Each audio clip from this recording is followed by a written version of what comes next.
Vikram online একাডেমির পক্ষ থেকে পঞ্চম শ্রেণীর শিক্ষার্থী বন্ধুদের স্বাগত জানাচ্ছি।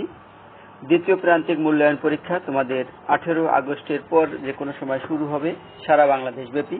তো সে কারণে আমরা তোমাদের বাংলাদেশ ও বিশ্ব পরিচয় একটি নমুনা প্রশ্ন নিয়ে তোমাদের সামনে উপস্থিত হয়েছি। কারণ এই প্রশ্নটি তোমাদের সিলেবাসের যে অংশটুকু রয়েছে চতুর্থ থেকে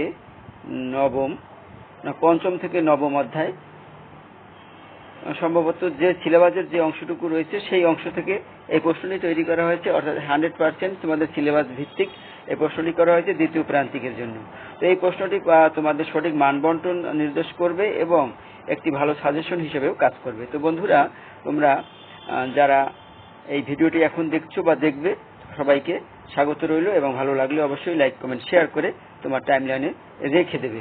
তো অভিভাবকদের বলছি, আপনারা আপনাদের শিক্ষার্থী, শিশু, সন্তান সবাইকে এই ভিডিওটি দেখাবার ব্যবস্থা করে দিবেন। তো আপনারা দেখতে পাচ্ছেন বা তোমরা দেখতে পাচ্ছ যে প্রথমেই 10টি টিক চিহ্নের মতো থাকবে, কিন্তু পরীক্ষার খাতায় লিখতে হবে সঠিক উত্তরটি উত্তরপত্রে লিখো।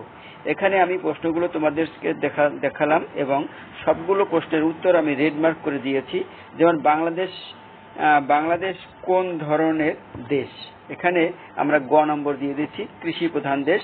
আমাদের প্রধান খাদ্যশস্য কোনটি? ধান। নিচের কোনটি বৃহৎ শিল্প হিসেবে বিবেচিত? ঔষধ শিল্প। সমাজের অগ্রগতিতে কোনটি অধিক গুরুত্বপূর্ণ? শিক্ষা। কোন স্থানের আবহাওয়া পরিবর্তনের নির্দিষ্ট ধারাকে কি বলে? জলবায়ু। নদী ভাঙ্গনের অন্যতম প্রাকৃতিক কারণ কোনটি? বন্যা। কোনটি মানবাধিকারের উদাহরণ? মত প্রকাশের স্বাধীনতা। অটিস্টিক শিশুরা সাধারণত কোন ক্ষেত্রে দক্ষ হয়? ছবি আঁকা। বাংলাদেশের সাধারণত কয় ধরনের ধান চাষ হয়? 3 ধরনের। বাংলাদেশে কোন জেলায় তামাক চাষ বেশি হয়? রংপুর জেলায়। এরপরে 2 নম্বরে সঠিক শূন্যস্থান থাকবে। সঠিক শব্দ দিয়ে শূন্যস্থান পূরণ করো, 5টি, 10 মার্ক। সেক্ষেত্রে 10 মার্ক থাকবে।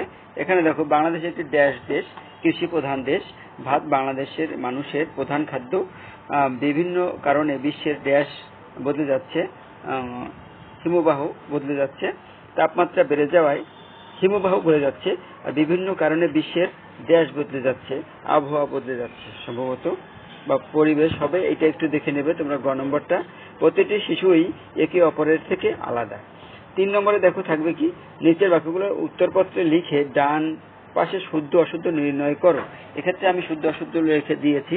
মানুষ জন্মগতভাবে পরাধীন, অশুদ্ধ। বাংলাদেশ শিশু শ্রম নিষিদ্ধ, শুদ্ধ। খরা, নদী ভাঙ্গনের অন্যতম প্রাকৃতিক কারণ, অশুদ্ধ। বাংলাদেশ একটি শিল্প প্রধান দেশ, অশুদ্ধ। পাটকে সোনালী আঁশ বলা হয়, শুদ্ধ।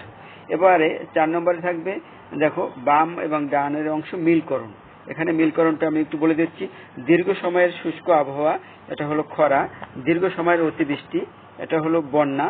শেষের যে বন্যা রয়েছে। নদী থেকে বালি উত্তোলন, এটা হলো নদী ভাঙ্গন। আর দীর্ঘ সময়ের গড় আবহাওয়া, এটা হলো জলবায়ু। তো এই গেল মিলান্তি, মানে বাম পক্ষ ডান পক্ষ মিলকরণ। এবার দেখো 5 নম্বর এবং 6 নম্বরে থাকবে প্রশ্ন। 5 নম্বর থেকে যে কোনো 10টি প্রশ্নের উত্তর দেওয়া। এখানে 10টি বা 12টি দেওয়া রয়েছে। যে কোনো 10টি প্রশ্নের অ্যান্সার করবে। 3 মার্ক করে 1 থেকে 2 লাইনের ভিতরে লিখলেই হবে, বেশি লেখার দরকার নেই। আর এখানে যেটুকু চেয়েছে সেটুকু লিখলেই চলবে। এবং 6 নম্বরে দেখো, এখানে 4টি প্রশ্নের অ্যান্সার দিতে হবে, 8 মার্ক করে। প্রত্যেকটা প্রশ্নের আবার 2টি বা একটি অংশ রয়েছে, বেশিরভাগই 2টি অংশ রয়েছে।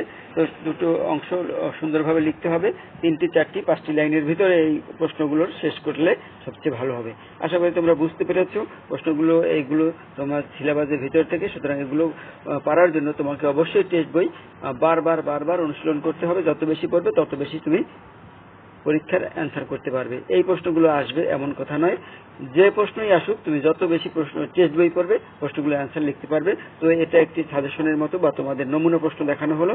ধন্যবাদ বন্ধুরা, ভালো থাকবে সবাই।